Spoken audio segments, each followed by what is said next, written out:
नमस्कार तो जय हिंद, नमो बुद्धाय, जय भीम। देखिए हम लोग 8-10 दिन से खांसी में बहुत ज़्यादा परेशान हैं। आज आए हैं लबेर का पट्टा लेने। मेरे भाई को खांसी की परेशानी ज़्यादा हो,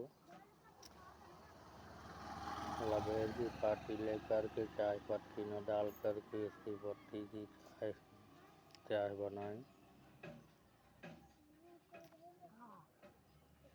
बहुत जल्दी ठीक होगा। इसकी मिठाई दिखा रहे हैं आपको, रही